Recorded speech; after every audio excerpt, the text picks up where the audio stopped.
3 de diciembre de 1944. El bosque de Jerkin. Hace frío, un frío que cala hasta los huesos. El tipo de frío que se te mete en las articulaciones y no te abandona. Los árboles están desnudos, sus siluetas negras arañan un cielo del color de la ceniza sucia. La niebla se cierne baja como un fantasma que se niega a levantarse. En algún lugar en la distancia, la artillería con un ritmo constante como un latido gigante. Dentro de un tanque M4 Sherman estacionado detrás, una pared de ladrillos destrozada, un joven artillero llamado Harlon Vickery se asoma al visor de su cañón de 75 milímetros. La torreta del tanque no mira hacia adelante. Está girada 180 grados apuntando hacia atrás. Su cargador lo mira de reojo y murmura: ¿De verdad vas a hacer esto al revés? Harlon no responde. Su aliento empaña el cristal. Sus dedos se aprietan alrededor el mecanismo de disparo. Está callado, pero sigue escuchando. Entonces, a través de la niebla, emerge una forma. Es un tanque Panther, alemán, pesado, letal. Lo flanquean otros dos, avanzando lentamente por un camino embarrado como si fueran los dueños del bosque. Harlon exhala, un disparo. El proyectil de 75 milímetros rompe el silencio de la mañana y un segundo más tarde el Panther líder estalla en el aire. Los otros dos tanques dudan, confusos. No esperaban un disparo desde detrás de una granja derrumbada. No esperaban un Sherman, y desde luego no esperaban un Sherman disparando a larga distancia. Dentro de la torreta, el cargador jadea. El comandante grita: «¡Maldita sea, Vickery! ¡Le has dado de lleno!». Pero Harlan Vickery no celebra. Ya está ajustando la torreta, siguiendo al segundo tanque. Porque esto no es solo suerte, es estrategia. Esto es lo que ocurre cuando un chico de granja de Kentucky reescribe las reglas de guerra blindada al dar la vuelta a su Sherman y convertirse en un equipo de francotirador de un solo hombre. Se rieron de él. Dijeron que nunca funcionaría hasta funcionó. Y cuando el humo finalmente se disipó, los alemanes no fueron los únicos sorprendidos.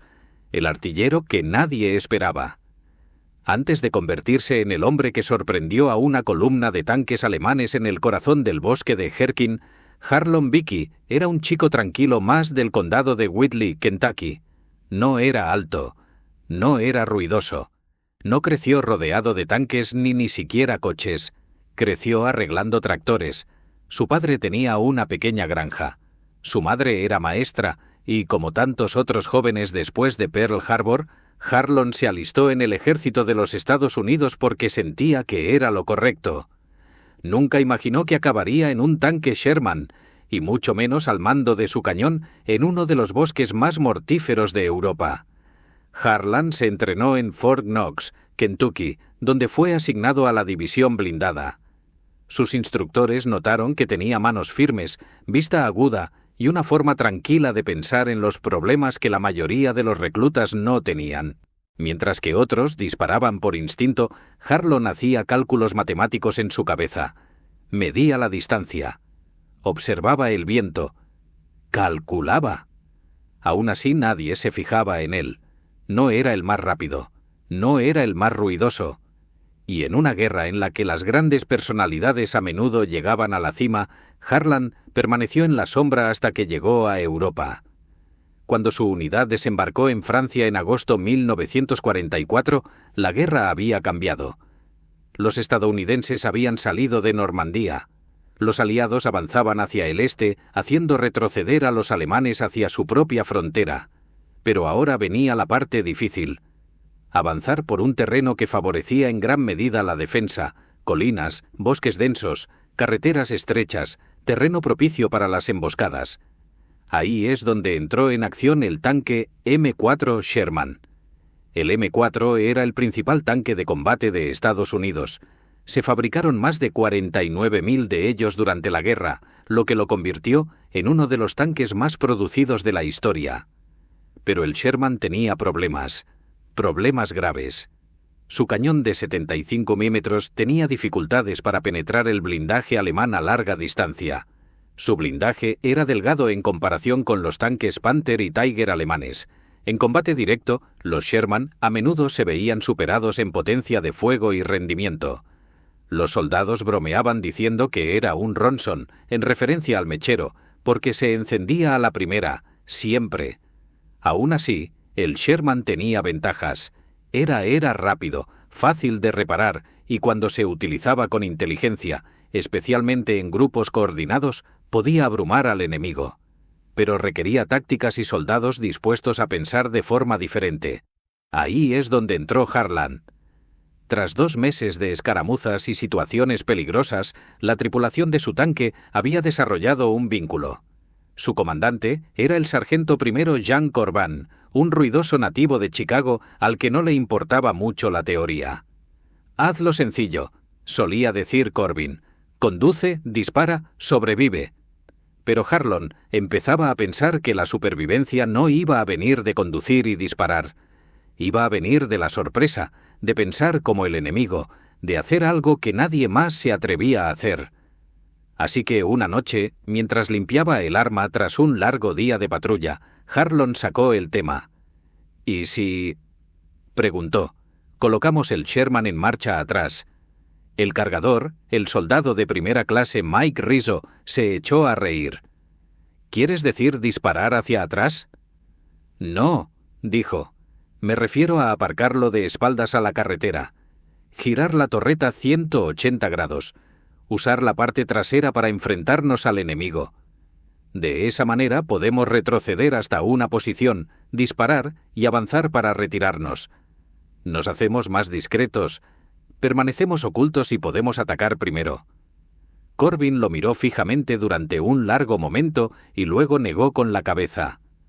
«Es la mayor estupidez cosa que he oído en todo el día», dijo. Pero Harron no bromeaba. Ya estaba planeando cómo hacerlo funcionar. Rechazo, juicio y una bala a través de la niebla. Al principio nadie se tomó en serio a Harlan. La idea de girar la torreta hacia atrás, de usar un tanque Sherman como un rifle de francotirador, era ridícula para la mayoría de la tripulación. La llamaron lógica paleta. Decían que estaba tratando de luchar contra los tanques como una ardilla caza ciervos, quedándose quieto y esperando algo demasiado grande como para fallar. El sargento Corbin, el comandante del tanque, dejó claro que esta no es el tipo de guerra en la que puedes sentarte y apuntar bonito. Si ves una pantera, disparas rápido o te matan antes. Pero Harlan no se echó atrás. Siguió pensando, haciendo bocetos, haciendo cálculos matemáticos en su cuaderno, ángulos de elevación, caída de proyectiles a distancia, espesor estimado del blindaje en ángulos oblicuos. Estudió las capacidades del cañón M3 de 75 mm del Sherman, especialmente al disparar los proyectiles perforantes de alta velocidad conocidos como HVAP. Estos proyectiles podían penetrar hasta 120 metros de blindaje a 500 yardas, pero su eficacia disminuía drásticamente con la distancia. Si iba a disparar, tenía que elegir los ángulos a la perfección. Así que buscó cobertura, terreno elevado, líneas de árboles, claros donde los tanques alemanes pudieran cruzar en fila india, sin darse cuenta de que había un Sherman escondido en el bosque. La torreta apuntaba como una serpiente enroscada. Aún así, nadie aprobó su montaje hasta una tarde de mediados de noviembre. El bosque estaba empapado por los días de lluvia. El barro se pegaba a las botas como arena movediza. La unidad había sido bombardeada todas las mañanas durante una semana. Los hombres estaban agotados, tenían frío y estaban constantemente nerviosos. Ese día, la tripulación de un tanque cercano había caído en una emboscada al girar una esquina cerca del pueblo de Bosanac. Un Sherman recibió un impacto directo de una fuerza Panzer a corta distancia, que le voló la torreta. No quedaba nada que enterrar. Esa noche, Harlan hizo su jugada. Pidió a Rizzo, el cargador, que le ayudara a realizar una prueba privada. Se escabulleron temprano a la mañana siguiente durante una misión de patrulla. En lugar de tomar la posición habitual, Harlan les hizo retroceder hasta un grupo de árboles que dominaban un pequeño campo, del tipo que los alemanes solían utilizar para reposicionar sus blindados. Giró la torre hacia atrás, ajustó la elevación y esperó. No pasó nada durante horas, solo viento, lluvia y el ocasional estallido de armas pequeñas en la distancia. Pero entonces, a través de la niebla, se vio movimiento. No eran tanques, solo un par de motocicletas alemanas de reconocimiento. Aún así, Harlan las siguió con la mira, siguiendo su lento recorrido por el claro. No disparó. No valía la pena revelar la posición, pero algo hizo clic. El disparo estaba ahí. Podría haberlo hecho. Regresaron al campamento sin incidentes. Corbin le regañó por desviarse de las órdenes, pero Harlan no discutió. Sabía lo que había visto. Sabía que podía funcionar. Al día siguiente todo cambió. Un único tanque alemán, probablemente un Panther solitario, fue avistado cerca de la cresta, justo al oeste de Schmidt. Había estado hostigando las líneas de suministro, disparando desde larga distancia y desapareciendo antes de que las unidades estadounidenses pudieran responder. La artillería no podía localizarlo. No estaba disponible. Así que Corbin, medio en broma, se volvió hacia Harlan. ¿Sigues pensando que tu táctica de ardilla funciona? Harlan asintió. Entonces levántate y demuéstralo. Le dieron una oportunidad, una sola oportunidad. Harlan eligió una posición cerca de un claro junto al sendero, un camino estrecho y embarrado, utilizado tanto por la infantería y los blindados estadounidenses para llegar a Schmidt. Dio marcha atrás con el Sherman en la maleza, con la torreta mirando hacia afuera, y esperó. La niebla se hizo espesa. La visibilidad se redujo a menos de 100 yardas. Y entonces ocurrió. Un Panther apareció ante su vista. Solo la punta de la torreta atravesaba la niebla como la aleta de un tiburón. Harlan no esperó a que se despejara por completo. Se preparó, respiró hondo y disparó. El proyectil de 75 milímetros silbó entre los árboles y dio en el blanco. La explosión iluminó la niebla como un relámpago. Las llamas lamieron hacia arriba. Un tripulante alemán salió a toda prisa, dejando una estela de humo. Luego otro, y después, silencio. Muerte fue confirmada. Largo alcance, primer disparo, torreta hacia atrás. Ya nadie se reía. Ese único disparo no solo destruyó un tanque, reescribió lo que un Sherman, y para el Harlan Victory solo fue el comienzo. Las trampas mortales del bosque y un plan puesto en marcha. El bosque de Herkin no era solo un campo de batalla.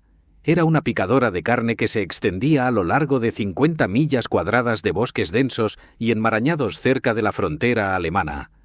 Era donde los sueños estadounidenses de una victoria rápida. Niebla, minas, artillería tan constante que se convirtió en parte del el aire. Más de 33.000 bajas estadounidenses se registrarían en ese bosque, más que en la batalla de las Ardenas. Y en noviembre de 1944, Harlan Vickery y su equipo fueron lanzados directamente a ella. Llegaron las órdenes: mantener la ruta de llamada y avanzar hacia la ciudad de Schmidt. Era una carretera estrecha, poco más que una cicatriz embarrada que serpenteaba entre barrancos y colinas. El enemigo tenía la terreno elevado. Los árboles estaban llenos de trampas explosivas. Los cañones alemanes de 80 milímetros apuntaban en las curvas del camino y en algún lugar los Panthers y los Jagdpanthers restantes esperaban como lobos en la niebla. Era un infierno en la tierra. En cada esquina, Harlan, escribiría más tarde en una carta a su casa, parecía una sentencia de muerte. No sabía si el siguiente paso sería barro o una mina. Su Sherman C-113 estaba maltrecho, pero operativo. Corbin estaba tenso, siempre revisando los mapas. Rizzo, el cargador, dejó de hacer bromas, y Harlan se quedó en silencio, concentrado. No tenía miedo. Se estaba preparando porque esta vez tenía un plan. El éxito de su disparo hacia atrás no fue suerte. Había estudiado el terreno, calculado el disparo y elegido el ángulo con intención. Ahora quería llevar la táctica más allá. No solo una emboscada, sino una. Su idea era encontrar un cuello de botella, un lugar donde los tanques alemanes tuvieran que reducir la velocidad, girar o exponer sus flancos. Lo encontró cerca de la cresta sobre el arroyo Weiser Way. El terreno allí descendía bruscamente, creando un embudo natural. Para pasar, los blindados enemigos tendrían que girar y cruzar un terreno expuesto. Harlem propuso instalarse en una posición camuflada cerca de la arboleda, con la torreta invertida y el casco ligeramente inclinado para proteger su blindaje trasero, más débil. No era la doctrina estándar, pero tampoco era un motín. Corbin dudó. «Esto es una victoria Sherman, no un maldito rifle sobre orugas». «Lo sé», respondió Harlon. «Pero si intentamos. Si luchamos contra ellos de frente, nos cortarán por la mitad». Tras horas de tensa discusión, Corbin cedió. Si perdíamos una oportunidad, huiríamos. Se colocaron en posición antes del amanecer. El bosque estaba en silencio sepulcral. El único sonido era el lejano goteo del agua y el ocasional crujido de una rama helada. Aparcaron el C-113 en una hondonada detrás un montón de árboles caídos. Vickery alineó el cañón de 75 Montgomery hacia el claro, calculando el ángulo para cuando el enemigo coronara la colina. Y entonces esperaron. Pasaron las horas. La niebla se espesó y entonces hubo movimiento. Comenzó con un rugido sordo, profundo y mecánico. Luego el crujir de las orugas. Un tanque. Luego 2. Luego 3. Panzers, tal y como había predicho. Emergieron de entre los árboles como depredadores, elegantes, oscuros, mortíferos. El tanque de cabeza se detuvo para escanear la zona, con su torreta girando lentamente. Solo unos metros más y dejaría al descubierto su placa lateral, la parte más débil del blindaje. Harlon no respiró. No habló. Ajustó su mira con la precisión de un cirujano. «Objetivo fijado», susurró. Disparó. El Sherman se balanceó hacia atrás con el retroceso. El proyectil atravesó la niebla y golpeó el costado del Panther con un estruendo ensordecedor, seguido de una erupción de llamas. La torreta voló por los aires, el tanque se tambaleó y el humo negro se elevó hacia el cielo. Los otros 2 Panther giraron sus torretas hacia la izquierda, buscando el origen, pero Harlon ya se estaba moviendo. Hizo que Rizzo recargara, ajustó la mira y volvió a disparar. El segundo disparo impactó en el suelo cerca del segundo tanque, levantando tierra y humo. El tercer Panther abrió fuego, pero demasiado tarde. Corbin pisó el acelerador a fondo, sacando al Sherman hacia adelante, fuera de su escondite y detrás de un terraplén cubierto de árboles. 2 impactos, una baja confirmada y los Panther ahora disparaban a ciegas en la niebla. Era un caos. Corbin informó por radio. Blindados enemigos detectados, uno destruido confirmado destruido. La posición del francotirador Vicere está funcionando. Repito, funcionando. La respuesta del cuartel general fue de incredulidad, pero no importaba. Los tanques se estaban retirando. El disparo que resonó a través de la niebla no solo destruyó un Panther, destrozó el mito de que los Sherman no podían ganar a menos que atacaran en masa, porque un hombre acababa de superar en potencia de fuego a 3 enemigos utilizando una táctica que ningún manual enseñado, y el bosque, empapado de muerte y silencio, era ahora testigo de algo que nunca había visto antes. Un francotirador Sherman, de la teoría a la leyenda. La noticia del disparo se extendió más rápido de lo que tardó en disiparse la niebla. En cuestión de horas, otras tripulaciones de tanques hablaban de ello mientras comían raciones frías y fumaban. «¿Has oído lo de Vicky?», susurró un artillero. Derribó un Panther desde su refugio. La mayoría no lo creía. Algunos decían que había sido pura suerte. Otros decían que había sido un golpe de suerte. Pero a la mañana siguiente, una patrulla de reconocimiento confirmó la destrucción. Encontraron los restos calcinados, la torreta completamente destruida y un punto de entrada limpio a través del blindaje lateral. Ya no había forma de negarlo. Harlon Vickery había logrado lo que pocos habían conseguido en el teatro europeo. Había derribado una Panther con un Sherman de 75 penerte desde larga distancia con un solo disparo y lo había hecho sin ser visto. El sargento Corbin, que en su momento había calificado la idea como la más estúpida que había oído nunca, empezó a llamarla la ventaja de Vickar. Cuando el cuartel general solicitó un informe posterior a la acción, Corbin no lo endulzó. La y su técnica de disparo son poco ortodoxas, escribió, pero eficaces. Solicitó permiso para seguir probando la táctica del francotirador en torreta inversa. No hubo respuesta. No hubo aprobación oficial, pero tampoco nadie les dijo que pararan. Así que Harlan lo volvió a hacer. 2 días más tarde, en otro claro del bosque cerca de la ciudad de Comerscheid, colocó su Sherman a lo largo de una estrecha pista justo al sur de la carretera, por donde probablemente avanzarían en un intento de flanquear la línea estadounidense. Esperó con la torreta girada y el motor apagado. Justo antes del anochecer, apareció una columna de blindados alemanes blindados entró en su campo de visión. Un Panzer seguido de 2 semiorugas. Harlan disparó. El Panzer explotó en una bola de fuego que iluminó todo el bosque. Los semiorugas se dispersaron. La infantería se adentró en el bosque. Y por segunda vez en otros tantos días, el Sherman de Harlan escapó sin un rasguño. A estas alturas su tripulación estaba totalmente convencida. Risso empezó a llamar al tanque el rifle de Kentucky. Corbin bromeó con pintar una mascota en forma de ardilla en el costado. Incluso las tripulaciones de apoyo empezaron a preguntarle por sus ajustes. ¿Qué elevación utilizaba? ¿Cómo calculaba la distancia? ¿Qué tipo de munición funcionaba mejor?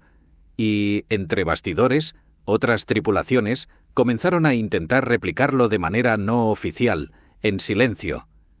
Porque si había algo que el bosque de Herkin estaba demostrando era que las tácticas tradicionales no funcionaban aquí.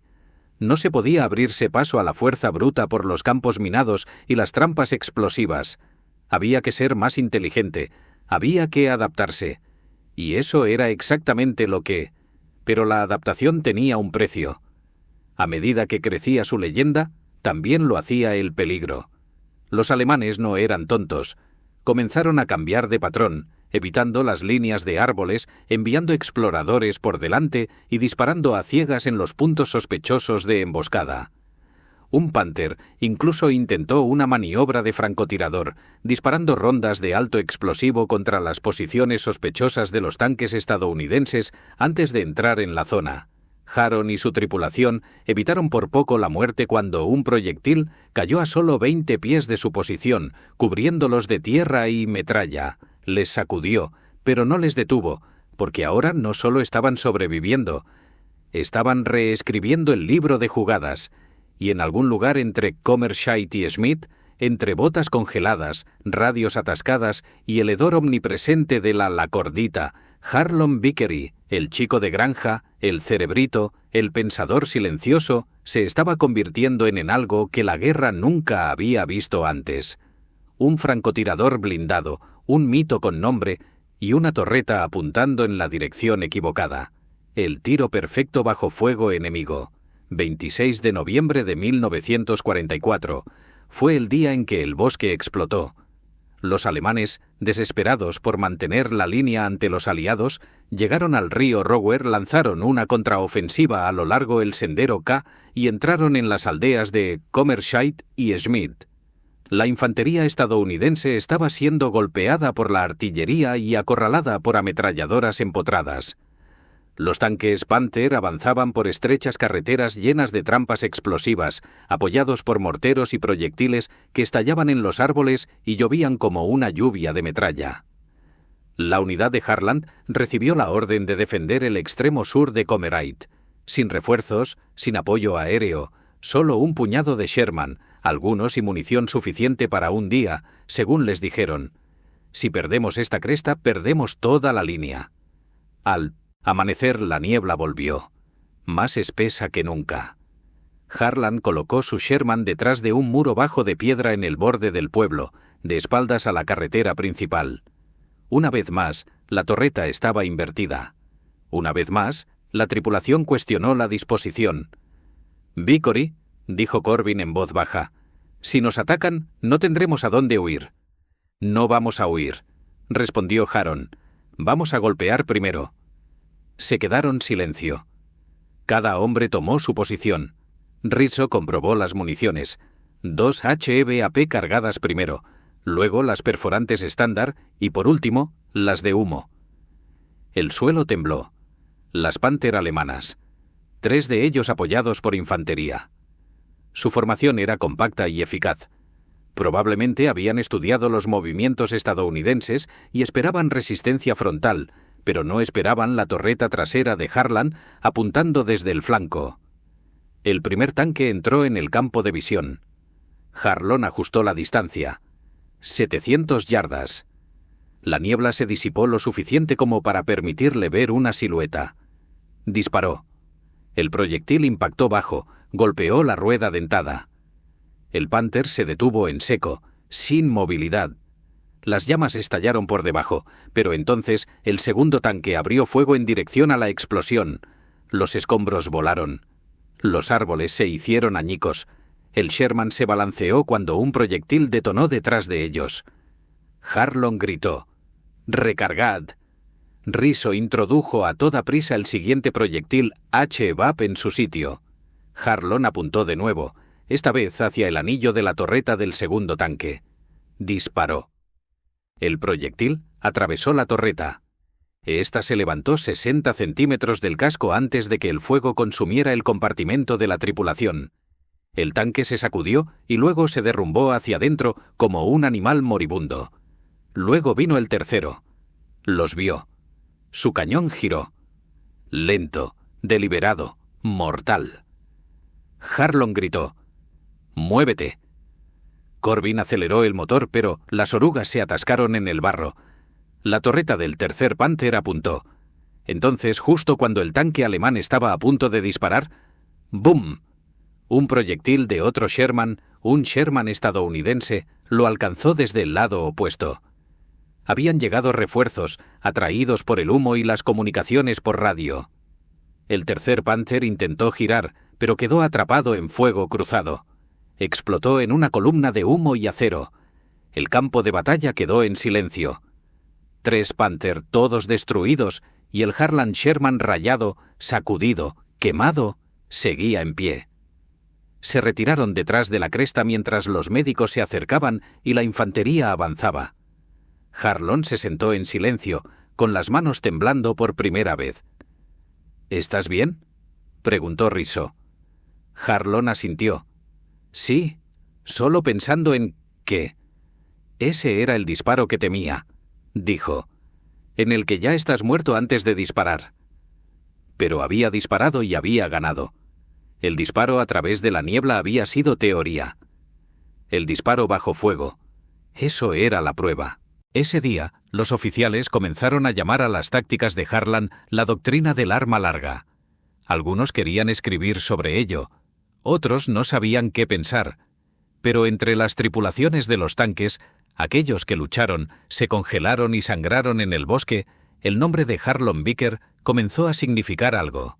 No solo habilidad, no solo supervivencia, sino el valor de hacer lo contrario de lo que exigía el miedo.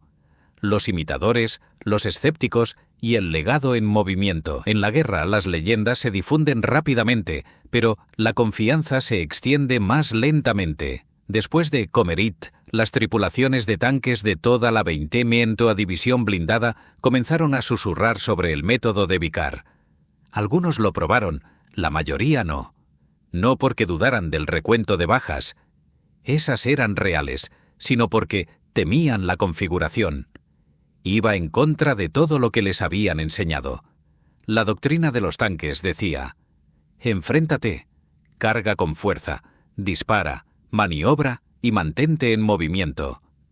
Lo que Harlan estaba haciendo, retroceder hasta la posición, quedarse quieto, con la torreta girada hacia atrás, parecía un suicidio. Frente a los cañones alemanes de 81 biómetro, un paso en falso podía convertir a la tripulación de un tanque en cenizas. Pero las cifras iban aumentando. En 3 enfrentamientos confirmados utilizando la configuración hacia atrás, la tripulación de Harlan había destruido 5 tanques alemanes, incluidos 2 Panthers y un Panzer IV, sin recibir ni un solo impacto en el blindaje. Los oficiales comenzaron a hacer preguntas no solo sobre Harlan, sino sobre la doctrina en sí. ¿Podrían los tanques Sherman, durante mucho tiempo ridiculizados por su inferioridad, superar las expectativas gracias a un posicionamiento más inteligente? ¿Podría un solo artillero bien situado, pensando más como un francotirador que como un tanquista, cambiar las probabilidades en estos bosques mortales? A Harlan no le importaba el debate.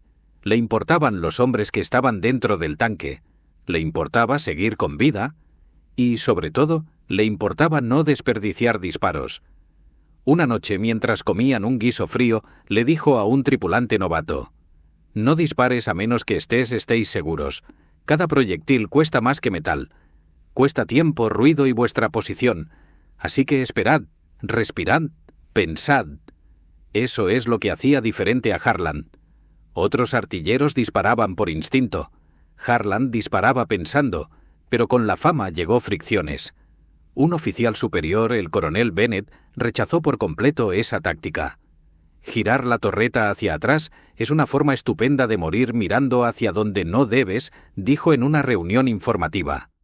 Esta guerra se basa en la movilidad, no en esconderse como un cobarde en la maleza. Cuando Harlan escuchó eso, no se enfadó. Simplemente respondió: «Con todo el respeto, señor, los cobardes no se quedan quietos cuando las panteras aparecen ante sus ojos». La sala se quedó en silencio. Corbin lo respaldó. También lo hicieron otros 2 comandantes de tanques que habían visto los resultados de primera mano. Y poco a poco, pieza a pieza, los mandos empezaron a permitir flexibilidad situacional en los enfrentamientos con blindados, un lenguaje no oficial que dio luz verde a las tripulaciones para copiar lo que Harlan había creado. En diciembre, al menos otras 4 tripulaciones de la división habían comenzado a utilizar versiones modificadas de la configuración de francotirador inversa. 2 de ellas lograron destruir tanques confirmados. Una tripulación del 75 o batallón de tanques atribuyó a esta táctica el haberles salvado la vida durante una emboscada al oeste de Gay. Utilizaron un granero derribado como cobertura, invirtieron su torreta, esperaron y derribaron un Panzer dentado cuando pasaba lentamente. Extraoficialmente llamaron a su tanque el Victory Special. Pero para Harron no se trataba de reconocimiento. Nunca lo fue. Seguía limpiando el cañón de su tanque mano todas las noches. Seguía escribiendo en un cuaderno maltrecho, anotando cada disparo, su ángulo y su resultado. Y cada vez que se trasladaban a una nueva posición, exploraba el terreno como si fuera un tablero de ajedrez, buscando campos de tiro, puntos ciegos y rutas de escape. Se había convertido en algo más que un artillero. Era un estratega. Y en una guerra en la que las vidas se en centímetros y segundos, eso lo hacía peligroso, no solo para el enemigo, sino para las viejas ideas. Porque el chico de Kentucky estaba haciendo más que destruir tanques. Estaba cambiando la forma de pensar de los blindados estadounidenses, el hombre detrás del cañón y el costo de la innovación. Para entonces, Harlan Vickery era conocido en todo el batallón, no solo como un buen tirador, sino como algo completamente diferente, una fuerza tranquila, un pensador en un mundo de ruido. Pero detrás de toda leyenda hay un precio. Diciembre llegó con fuerza. La nieve comenzó a cubrir el bosque. El frío no era solo físico, era espiritual.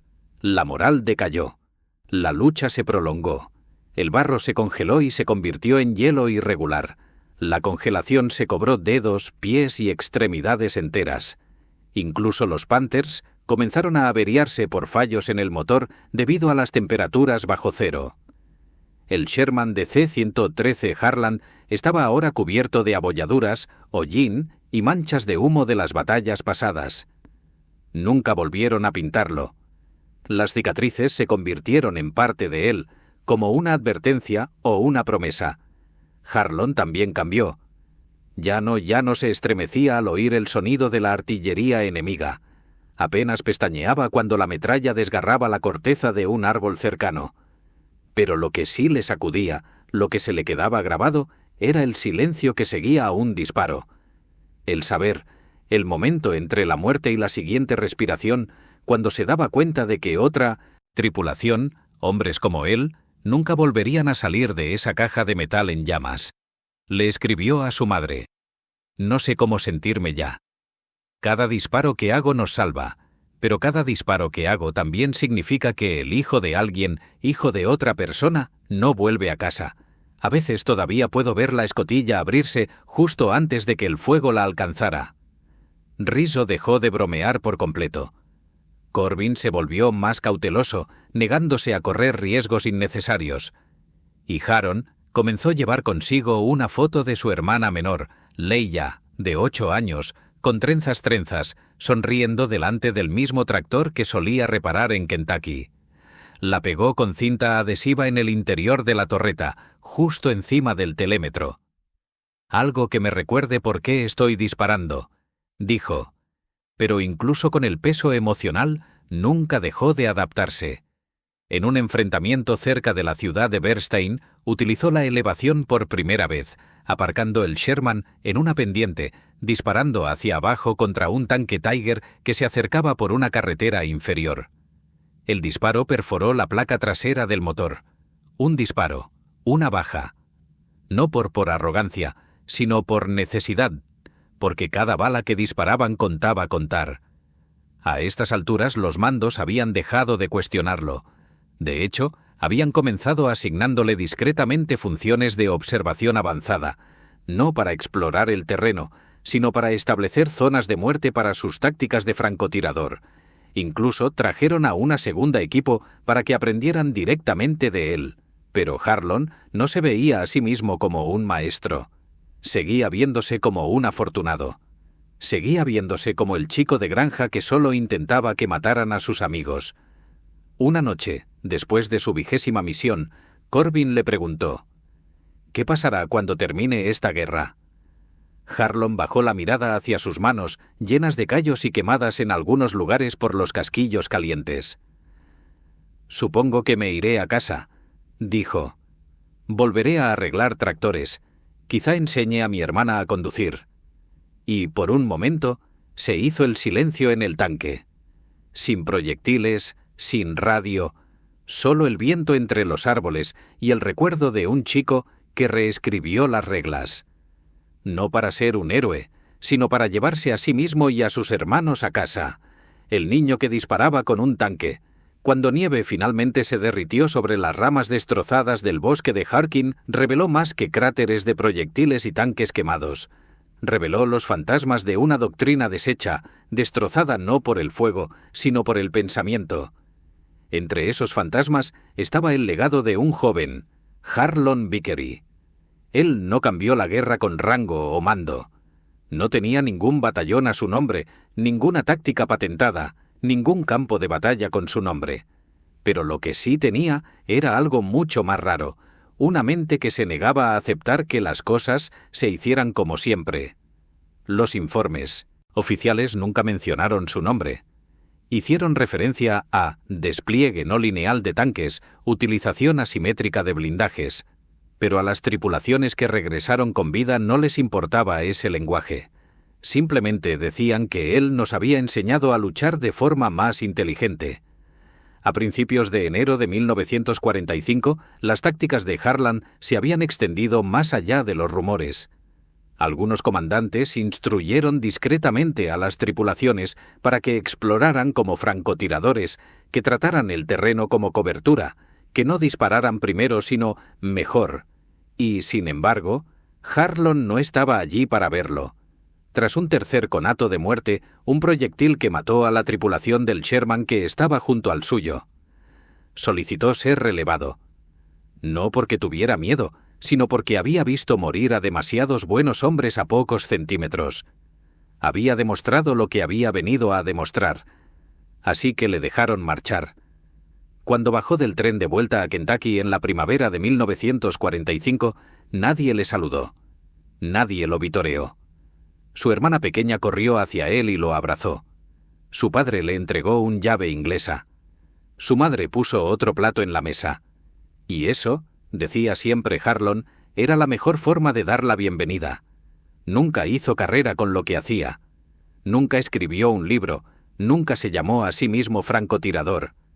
Pero si pasabas por el Victory en los años 60, quizá hubieras visto un viejo proyectil de guerra en la repisa de la chimenea, pulido, vacía, inofensiva.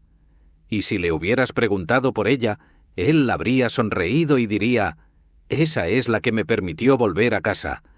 Es fácil en retrospectiva glorificar la guerra a través de las cifras. Tanques construidos, batallas ganadas, enemigos derrotados. Pero historias como la de Harlon Vicaris nos recuerdan que la guerra no se trata de volumen, se trata de decisiones, microdecisiones, riesgos silenciosos y calculados que toman hombres a los que nadie se da cuenta hasta que es demasiado tarde para olvidarlos. Harlon no ganó gracias a la potencia de fuego. Ganó al negarse a aceptar lo obvio. Hizo una pregunta que nadie más tuvo el valor o la insensatez de hacer. ¿Qué pasaría si girara la torreta? Y en esa pregunta estaba la semilla de todo lo que siguió.